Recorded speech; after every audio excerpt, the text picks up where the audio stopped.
Hi, my name is Cannon Winkler, and you're watching Sales Fast Track.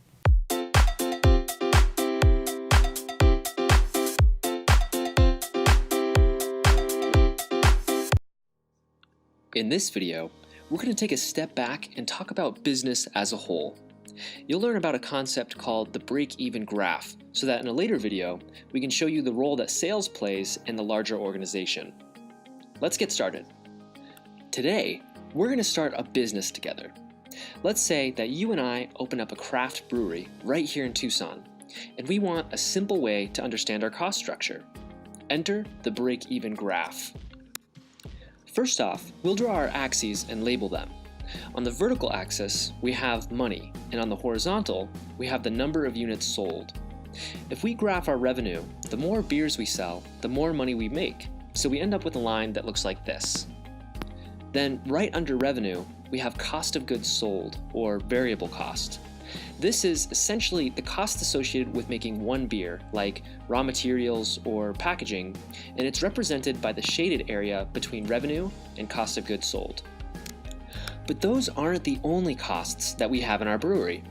We also have expenses like rent, utilities, and salaries, which stay constant regardless of how many beers we sell.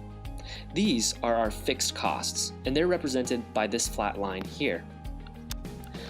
Now that we have our costs in place, we can use this graph to see a number of things.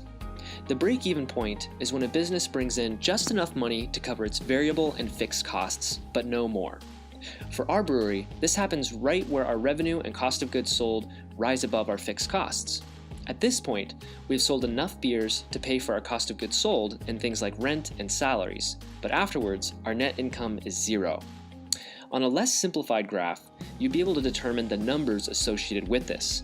For example, we might sell 100 beers or make $500 to break even. Gross profit is determined by subtracting our cost of goods sold from our revenue. This is the amount of money we have to cover all of our other expenses. On this graph, you can see gross profit as the space below cost of goods sold. Finally, we can also see our pre-tax profit. This is the money we have left over after paying both our variable and our fixed costs. This is shown as the space between fixed costs and cost of goods sold. Now we have a simple way to display the cost structure of our brewery. In the next video, we'll show you how sales plays into the larger organization and how to think of it on the break-even graph. We hope you learned something in this video, and we'll catch you next time on Sales Fast Track.